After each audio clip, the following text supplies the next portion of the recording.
In On Land, the fourth album in the Ambient series, Brian Eno describes a cheap alternative to a surround sound system. I've highlighted the relevant passage here. Essentially, he draws a diagram of a three-way system. I have this diagram here. Now, as you can see, he talks a little bit about listening and environments and quadraphonic systems and their rarity, and so proposes this as an alternative. Essentially, he describes how it is done. As you can see, you have the hot and ground for the left, the hot and ground for the right, and then the rear speaker is connected to the hot for the left and the hot for the right.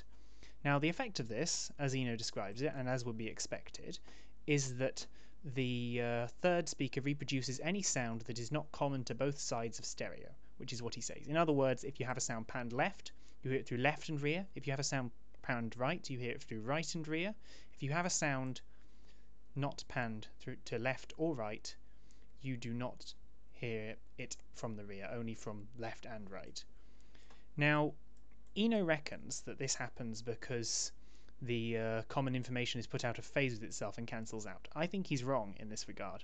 Now, sorry, Eno, I love you, but I think what actually is going on is that the voltage, the varying voltage, which is the signal going to each one of these speakers, is the potential difference between hot and ground. I think the ground is probably common in most amplifiers, and if you instead connect the two terminals to the two hots, then a component of the sound that is the same on both will have no potential difference, therefore no varying voltage, therefore no signal, whereas a component that only exists on one will create a potential difference between the two hots, and therefore that does create a signal.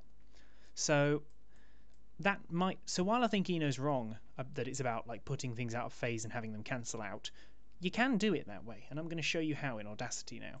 So this is a little demonstration project I've made where you have a sine wave that plays first on both speakers, then it plays on the right speaker, and then it plays on the left speaker. Now, first we're going to split this to mono. So now you'll hear that it's at first twice as loud, that's constructive interference. Then it's same loudness.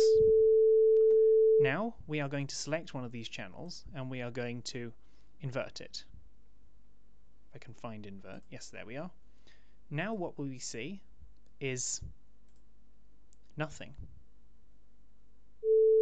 And the most interesting thing is that if I mute this, you do hear it. And if I mute this, you hear it. But if I play both, they cancel out, which kind of intuitively makes sense. You see, beforehand they were interfering constructively. I've inverted them now, so now they interfere destructively. You know, if I put a line here, zoom in on that point, you will see that when that one is high, the other one is low. So adding these together at any 2 points, they sort of average out to zero. Well, it's not an average, but you know. So that kind of makes sense. So, and if I were to, select them and click mix, you'd notice that they've completely cancelled out. So, with more complicated sounds, well, I think it's best to hear it. So, here's a project that I produced. Early on it has some radio samples. Later on it introduces a string pad. Then it introduces a synthesizer. Then it introduces a kind of wah type sound, which is another synthesizer. Now those wearing headphones will already know that the string sound is not panned, but the other sounds are. So let's apply the same effect to that now. We are going to split stereo to mono. We are going to select one of these tracks. We are going to invert. And then we are going to select all. And we are going to click, if I can find it, mix, mix and render. And the resulting track essentially is, you can hear the radio sound, but you can't really hear the string, it's very quiet. But you can hear the synth, and the more extreme panned sounds like the wah, you can hear very loud. We have isolated the panned sounds, whereas the central sounds, that is the sounds common to both speakers, as described by Eno, are isolated.